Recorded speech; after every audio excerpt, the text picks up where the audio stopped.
This one, it backfires big time. Some powerful men tried to get Daniel thrown to the lions. They schemed, they tricked the king, and they thought they'd won.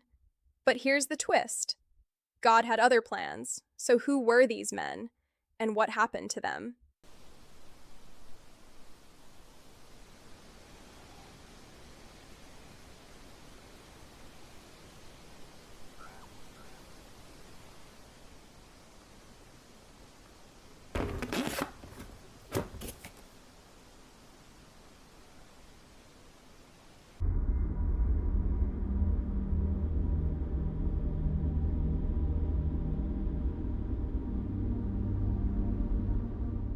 So here's the thing about Daniel. This wasn't some random guy who suddenly ended up in a lion's den. Daniel had been taken captive from Jerusalem, but over the years, he became one of the king's most trusted officials.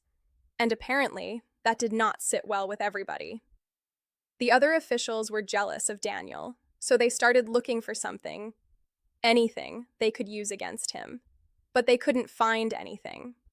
Daniel wasn't corrupt. He wasn't dishonest. He wasn't abusing his position. Basically, they had nothing. So they finally figured out the one thing they could use against him: his faith. They knew Daniel prayed to God every single day, so they went to King Darius with a plan. They convinced the king to sign a new law, saying that for 30 days, nobody could pray to anyone except the king. And if you did, straight to the lion's den. And here's where their plan gets almost ridiculously obvious. They weren't waiting around to see if Daniel would break the law. They already knew exactly what he was going to do. Daniel heard about the new law, went home, opened his windows toward Jerusalem, and prayed to God just like he always had. 3 times a day. No hiding, no changing his routine, no pretending he suddenly forgot how to pray. And yep, his enemies were watching. The second they caught Daniel praying, they went straight to Darius. And that's when Darius realized he'd been played. He actually liked Daniel. He didn't want Daniel punished at all. But the law had been signed, and according to the law, it couldn't simply be taken back. So now Darius had a serious problem. Daniel was going into the lion's den. The king apparently spent the entire night worrying about him. No food, no entertainment, no sleep. Meanwhile, Daniel was down in that den with the lions. And honestly, if I'm Daniel, I'm probably having a very different kind of prayer time at that point, but Daniel wasn't abandoned. The next morning, Darius rushed to the lion's den and called out to Daniel.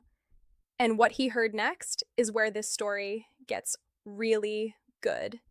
Daniel answered him. He was alive. Who plotted against Daniel? Was it A, the Philistines, B, Persian governors, or C, King Darius? I'm going with B, the Persian governors. You got it! They tricked Darius into a law that made praying illegal, knowing Daniel prayed every single day. Daniel kept praying anyway, got thrown in, and God shut the lions' mouths. Then the king threw the accusers in instead. Their own trap became their punishment. What scheme that backfired should I cover next? Herod, Haman, or someone else? Drop it below!